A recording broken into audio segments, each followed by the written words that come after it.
La PCR, autrement dit la réaction de polymérisation en chaîne, permet de recopier un grand nombre de fois une séquence d'ADN d'intérêt. L'ADN est le support de l'information génétique comprise dans les noyaux des cellules, et le code génétique s'écrit grâce à un alphabet constitué de 4 lettres A, T, G et C.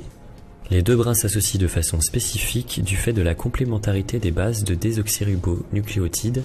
Le A s'associe toujours au T et le C s'associe au G grâce à des liaisons faibles qui stabilisent l'ensemble de la molécule. Si on dissocie les deux brins l'un de l'autre, ils auront toujours tendance à se réassocier spontanément à l'identique dès que les conditions le permettent, grâce à cette complémentarité des bases.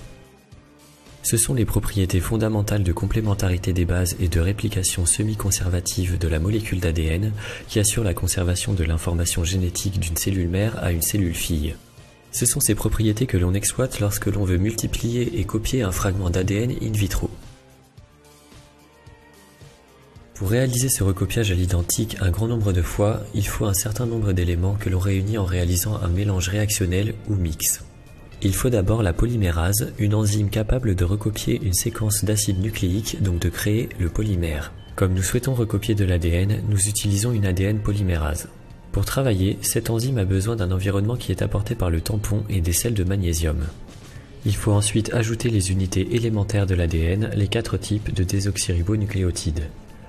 Enfin, il faut ajouter des séquences complémentaires de la zone d'intérêt que l'on appelle amorces. Enfin, il faut ajouter la matrice d'ADN.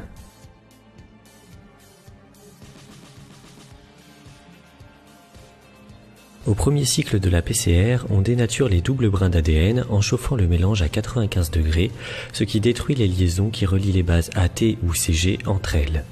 Chaque brin peut donc se réassocier avec un brin complémentaire dès que la température le permettra. Dans le mix réactionnel, nous avons introduit des amorces complémentaires, elles vont donc s'associer à leurs brins correspondants lorsqu'on descend la température de notre mélange entre 55 et 65 degrés. Elles constituent ce qu'on appelle une amorce, c'est-à-dire un point de démarrage pour l'ADN polymérase. Lors de ce premier cycle de température 95-55 degrés puis 72 degrés, nous allons produire de nouveaux brins d'ADN complémentaires de l'ADN matrice qui commencent tous par une amorce et sont plus ou moins longues selon le temps qu'on a laissé à la polymérase pour travailler. Il faudra 3 cycles de dénaturation, hybridation, désamorce et polymérisation afin d'obtenir nos amplicons d'intérêt qui sont bordés par les 2 amorces que nous avons utilisées dans la PCR. Au-delà de ce 3e cycle de dénaturation, hybridation, élongation, nous allons à chaque cycle multiplier, comme photocopier à l'identique, ce fragment qui sera présent des milliers de fois dans le tube à la fin de l'expérience. Au-delà du 3e cycle, cet amplicon croît de façon exponentielle puisqu'on copie un fragment dont on aura 2 copies au cycle suivant qui eux-mêmes vont donner naissance à 4 copies, puis 8, puis 16, etc. Ces fragments tout petits sont extrêmement volatiles. Si on ouvre sans précaution un tube de PCR après amplification, des aérosols d'amplicons se forment et se répandent dans l'espace de travail. Ces fragments peuvent potentiellement contaminer une nouvelle expérience de PCR si on ne respecte pas un principe incontournable dans un laboratoire de biologie moléculaire, la séparation physique des zones de travail pré- et post-PCR. De ce fait, tout laboratoire de biologie moléculaire est soumis au principe de la marche en avant. Un manipulateur extrait les acides nucléiques, puis prépare le mix réactionnel pour réaliser la PCR.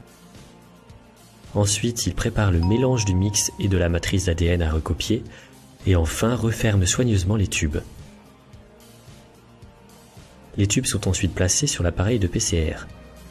À la fin de la réaction de PCR, si le manipulateur doit manipuler les produits d'amplification de sa réaction de PCR, il lui est alors interdit de revenir sur ses pas pour regagner la zone pré-PCR. Il est condamné à rester en zone post-PCR le reste de sa journée. En effet, ces aérosols d'amplicons se répandent sur les plans de travail, mais également sur le manipulateur lui-même, qui devient un vecteur de la contamination. Ces contraintes de confinement spatial tentent de minimiser au maximum les risques de contamination d'un échantillon 2 avec les produits d'amplification d'un échantillon 1 et donc de donner potentiellement un résultat erroné pour l'échantillon 2.